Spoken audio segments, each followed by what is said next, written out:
Tout d'abord, nous allons essayer de définir ce qu'est le tabagisme. Le tabagisme, c'est un mot très commun de nos jours. Je pense que la plupart des personnes ici l'utilisent fréquemment pour parler des fumeurs et de ce qu'ils subissent. Vous comprenez qu'on ne va pas mettre dans le même panier un fumeur qui fume une fois par jour et un fumeur qui fume une fois par semaine. Il existe alors un test appelé test de Fogelstrom qui va donc vous mettre à quelle échelle du tabagisme êtes-vous. Il existe plusieurs types de tabagisme. Il en existe deux, pour être précis. Alors, le premier type est le type de tabagisme actif. Ce sont donc les fumeurs qui fument par exemple une fois par semaine, une fois par jour. Là, on va utiliser le mot actif pour définir ces fumeurs. Donc, ce sont des fumeurs actifs. Ensuite, il y a le tabagisme passif. Ce sont la plupart du temps les proches, les personnes qui vont fréquemment être en contact avec des fumeurs. Et donc, malheureusement, avec la fumée. Donc, ils sont appelés passifs parce qu'ils n'ont jamais choisi de fréquenter de la fumée de tabac. Malheureusement, à cause des fumeurs, eh bien, ils sont obligés.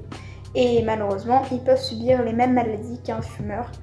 On est un peu moins extrême, on va dire, mais peuvent par exemple attraper un cancer du poumon. Malheureusement, juste à cause de la fumée.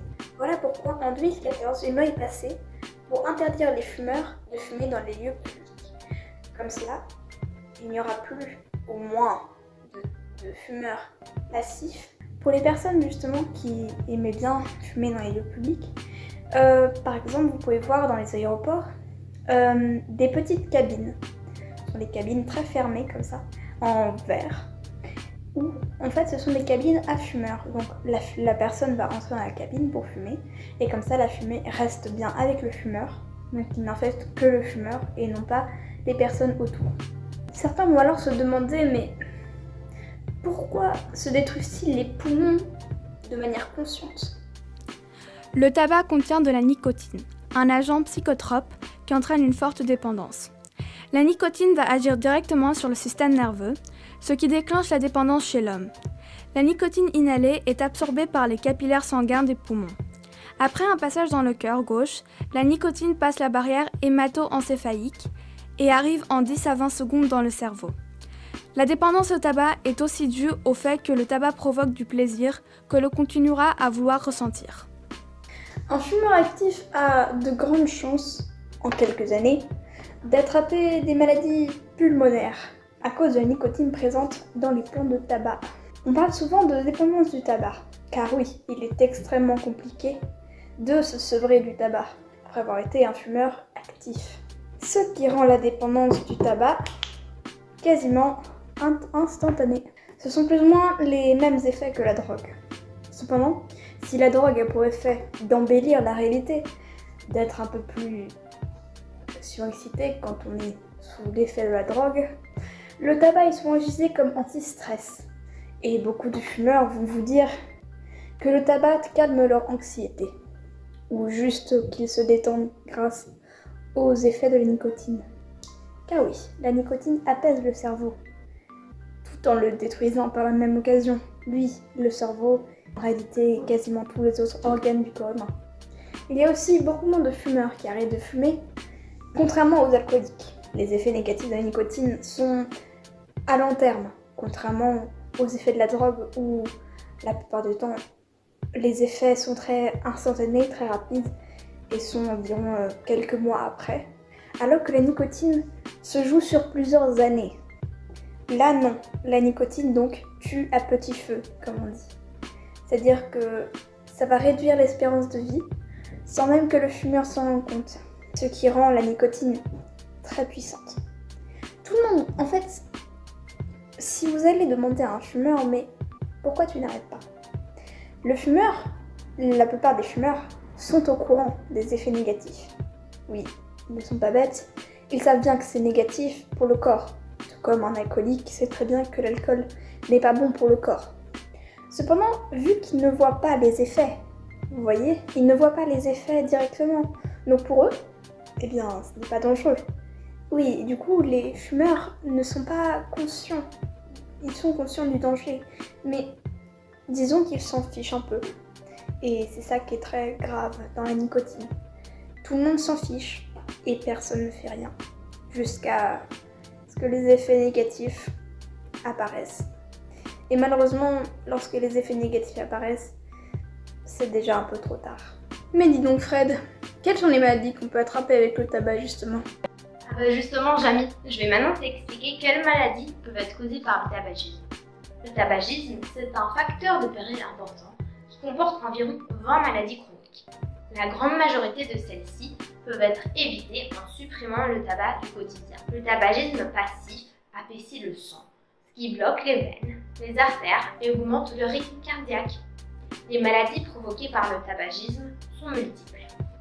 Au niveau du cerveau, les personnes fumeuses sont beaucoup plus risquées de subir un accident vasculaire cérébral que ceux qui ne fument pas. Néanmoins, les personnes qui sont exposées à la fumée dégagée sont aussi susceptibles d'en souffrir.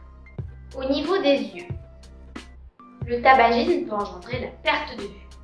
La fumée contient une quantité de produits chimiques qui limitent la circulation sanguine et la quantité d'oxygène des yeux, qui est transportée par le sang.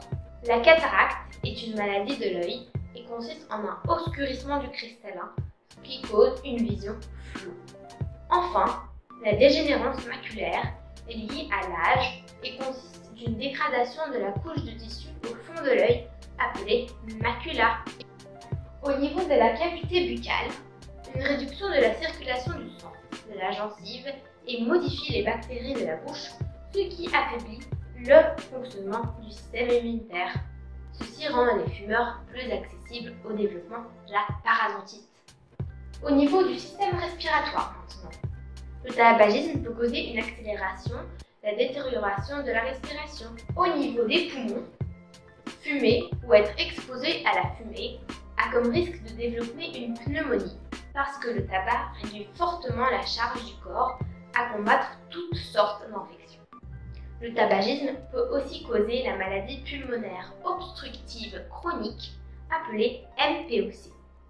Cette maladie, qui regroupe aussi la bronchite et l'emphysème, empêche les personnes de respirer normalement. La tuberculose est amenée par une bactérie qui s'abrite dans les poumons. Au niveau du cœur, la consommation du tabac est capable de produire une maladie appelée coronarienne, ce qui peut causer des crises cardiaques. Au niveau des artères, les personnes consommateurs du tabac peuvent développer la maladie artérielle périphérique, ou aussi appelée athérosclérose, ce qui abîme les veines et les artères. Au niveau du pancréas, les fumeurs risquent de développer le diabète. Fumer diminue la sensibilité du corps à l'insuline, l'hormone produite par le pancréas. Au niveau du système reproducteur, fumer a un impact sur l'appareil génital féminin. Il diminue la réserve de bons ovules, ce qui réduit les chances de grossesse et accélère la ménopause. Chez les hommes, en revanche, consommer du tabac peut amener à un dysfonctionnement érectile. On peut aussi avoir une grossesse extra-utérine. Ceci nuit au transport de l'embryon vers la cavité utérine, ce qui peut engendrer une malformation de la naissance. Ceci accroît le risque d'obtenir un fœtus avec une malformation cardiaque ou fente labiale, appelée bec de lièvre. Au niveau des articulations et des os, la fracture du col de fémur, ceci réduit l'apport du sang nécessaire aux os dans toutes les parties du corps et ralentit fortement la production de cellules qui favorisent leur formation, ainsi que diminue l'absorption de calcium, ce qui fragilise les os. Les symptômes du sévrage de la nicotine comprennent une humeur dépressive, du stress, de l'anxiété, de l'irritabilité, une difficulté à se concentrer, des troubles du sommeil et une large dépendance au tabac. La nicotine provoque l'augmentation de la pression artérielle et de la fréquence cardiaque, entraîne une libération d'adrénaline et réduit l'appétit, augmentant par conséquence le métabolisme. La nicotine n'a pas seulement un effet sur l'homme, mais aussi sur la planète. Par exemple, un seul mégot peut contaminer 1000 litres d'eau. Il peut aussi polluer 1 mètre cube de neige. En 2008, il y a eu environ 5 600 milliards de cigarettes fumées dans l'année, dont 4 500 milliards ont fini en mégots jetés dans l'environnement. La nicotine utilisée à une grande dose peut devenir un poison et tuer. Enfin, comment soigner une addiction liée à la consommation du tabac? Il existe des produits pharmaceutiques qui facilitent le sevrage, ça veut dire l'arrêt de fumer. Les produits peuvent remplacer la nicotine et les médicaments qui jouent sur l'humeur. Les produits, par exemple, la gomme à mâcher, les losanges, le vaporisateur nasal, etc., libèrent une quantité de nicotine dans l'organisme. On peut les obtenir en vente dans les pharmacies entre autres. Un traitement dure environ 10 à 12 semaines et la dose de nicotine est progressivement diminuée jusqu'à l'arrêt total. L'arrêt complet de la cigarette et des autres produits contenant du tabac est essentiel durant les traitements afin d'éviter une surdose de la nicotine. Le tabagisme affaiblit fortement le système immunitaire, ce qui mène à une déficience immunitaire dans plusieurs parties du corps. Les fumeurs sont beaucoup plus susceptibles d'attraper des virus ou d'attraper des maladies que ceux qui ne fument pas. Il existe une variété de remèdes qui peuvent mener à l'arrêt de la consommation du tabac. Le tabagisme peut être de deux types, mais il est tout autant dangereux. Le tabagisme est surtout dangereux à cause de la nicotine qui peut entraîner beaucoup d'effets secondaires, pas que pour l'homme mais aussi pour l'environnement. Le tabagisme affaiblit fortement le système immunitaire, ce qui mène à une déficience immunitaire dans plusieurs parties du corps. Les fumeurs sont beaucoup plus susceptibles d'attraper des virus ou d'attraper les maladies que les non-fumeurs. Le plus grand danger de la nicotine est que la plupart des gens sont au courant du danger mais ne font rien pour y remédier. Voilà pourquoi beaucoup de gens ont une maladie à cause de la nicotine ou une espérance de vie très faible.